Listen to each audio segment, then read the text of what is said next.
જય સૂર્યનારાયણ દેવ. સૂર્યનારાયણ વ્રત કથા. આ વ્રત મહાસુદ સાતમ એટલે કે રથ સપ્તમી અથવા તો કોઈપણ રવિવારથી શરૂ કરી શકાય છે. સવારમાં સ્નાન કરી સૂર્યનારાયણની પૂજા કરવી, વાર્તા સાંભળી અને સૂર્યનારાયણ કહીને હોંકારો પૂરવો. આ વ્રત 6 માસના રવિવાર સુધી ચાલે છે. સૂર્યનારાયણ જંગલમાં રહેતા હતા. એક દિવસ એમણે એમની માને કહ્યું, માં મારો વિવાહ કરો ને. ત્યારે એમની માએ જવાબ આપ્યો, બેટા, આ જંગલમાં એવું કોણ છે એની સાથે તારો વિવાહ કરું? માં, આ વનમાં એક રાણી રહે છે, એમને રન્નાદે નામની કુંવરી છે, એને હું જોઈ આવ્યો છું, એ મને પસંદ છે, એની સાથે મારા વિવાહ કરો. બેટા, તેઓ હા પાડશે? એકવાર પૂછી તો જુઓ. અને સૂર્યનારાયણની માં પૂછવા ગયા તો રન્નાદેની માએ ના પાડી અને કહ્યું, સૂર્યનારાયણ આખી પૃથ્વીની પરિક્રમા કરવા સવારે જઈને સાંજે ઘેર પાછા આવે ત્યાં સુધી મારી દીકરી ભૂખી રહી શકે નહીં. એટલે માં પાછા આવ્યા. બીજે દિવસે સૂર્યનારાયણ કહે, માં, આજે રન્નાદે આપણે ત્યાં તાવડી માંગવા આવશે તો તમે આપજો, પણ એમ કહેજો કે જો એ ફૂટશે તો ઠીકરીને બદલે દીકરી લઈશ. માએ કહ્યું, સારું. બીજે દિવસે રન્નાદે તાવડી લેવા આવી ત્યારે આ શરત કરવામાં આવી. એ શરત કરીને તાવડી લઈ ગઈ. રોટલા ઘડાઈ ગયા અને રન્નાદે અને તેની માએ ખાધું. પછી રન્નાદે તાવડી આપવા ગયા ત્યાં રસ્તામાં 2 સાંડ લડતા રન્નાદે સાથે અથડાયા. એમાં તાવડી ફૂટી ગઈ. એટલે શરત પ્રમાણે તેના વિવાહ સૂર્યનારાયણ સાથે કરવામાં આવ્યા. બીજે દિવસે સૂર્યનારાયણ રન્નાદેને પરણીને લઈ ગયા. સૂર્યનારાયણ તો સવારે ફરવા જાય અને સાંજે પાછા ઘરે આવે. એટલે રન્નાદે રાતે સૂર્યનારાયણ ઘેર પાછા આવે ત્યારે તેમને જમાડીને જમે. આમ આખો દિવસ ભૂખ્યા રહેવું પડે. આથી રન્નાદે તો સુકાતા ચાલ્યા. જેથી રન્નાદેની માએ એને શીખવાડ્યું કે તારે સૂર્યનારાયણને સાકરનું પાણી પાઈને સવારે મોકલવા, પછી તારે આખો દિવસ જમવામાં વાંધો નહીં. પણ સૂર્યનારાયણે તો ના પાડી. એમણે કહ્યું, આખી પૃથ્વીના જીવમાત્રનું હું પૂરું ન કરું ત્યાં સુધી મારાથી પાણી પણ ન પીવાય. આથી રન્નાદેને એમનું પારખું કરવાનું મન થયું.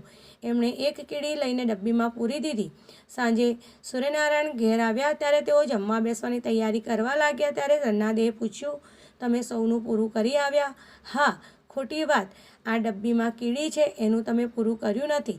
આમ કહી રન્નાદેએ ડાબલી ઉગાડીને જોયું તો કીડી અંદર ચોખાનો દાણો કોતર્યા કરે. આ ચોખાનો દાણો ડાબલી બંધ કરતી વખતે રન્નાદેના કપાળના ચાંદલામાંથી પડી ગયેલો. આ જોઈ રન્નાદે વિચારમાં પડી ગયા અને પોતાની ઉપર શંકા થવાથી સૂર્યનારાયણ ગુસ્સે થયા. એમણે શાપ આપ્યો કે તમે રાંધ્યા કરશો તોય ઓછું પડશે અને તમારે સદાય ભૂખ્યા જ રહેવું પડશે. આમ કહીને સૂર્યનારાયણ તો જમવા બેઠા. રોજ સૂર્યનારાયણ જમવા બેસે ત્યારે બધું જ ખાઈ જાય. માત્ર 2 જ કોળિયા બાકી રહે. એમાંથી એક કોળિયો રન્નાદે ખાય અને એક કોળિયો એની સાસુ ખાય. આથી સાસુ વહુ સુકાતા ચાલ્યા. એટલે સૂર્યનારાયણ કહે, માં, તમે મારું વ્રત કરો. મારું વ્રત 6 મહિનાનું છે. 6 માસ સુધી દર રવિવારે સવારે વહેલા ઉઠી સ્નાન કરી મારું પૂજન કરું. પછી મારી વાર્તા સાંભળવી. 6 માસ પૂરા થાય એટલે વ્રતનું ઉજવણું કરું. ઉજવણું કરતી વખતે 4.25 શેર ઘઉંનો લોટ, 1.25 શેર ઘી અને 1.25 શેર ગોળ લેવા. એના લાડુ બનાવવા. આ લાડુ મને ધરવા. પછી તેના 4 ભાગ પાડવા. એક ભાગ રમતા બાળકને આપવો, બીજો ભાગ ગાયોના ગોવાળને આપવો, ત્રીજો ભાગ માળીને આપવો અને ચોથો ભાગ સુપાત્ર અતિથિને જમાડવો. અને સૂર્યનારાયણ માએ આ વ્રત કર્યું. એનું ઉજવણું પણ કર્યું. એ વખતે રામ અને લક્ષ્મણ ફરતા ત્યાં આવી ચડ્યા. અતિથિનો ચોથો ભાગ એમણે જમાડી દીધો. જમીને રામ લક્ષ્મણ પર્ણકુટીર ઉપર આવ્યા. સીતાજી પણ આ વ્રત કરતા હતા. એટલે તેઓ આ વાર્તા કોને કહે અને જમે શું? એટલે રામની સૂચના મુજબ એ વનમાં એક રબારણ રહેતી હતી. એનો છોકરો મરી ગયો હતો એટલે એ ભૂખી હતી.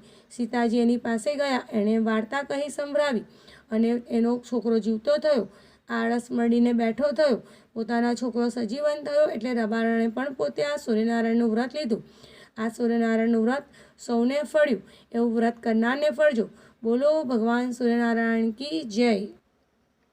આદિદેવ નમસ્તુભ્યમ પ્રસિદ્ધ મમ ભાસ્કર. દિવાકર નમસ્તુભ્યમ પ્રભાકર નમસ્તુતે.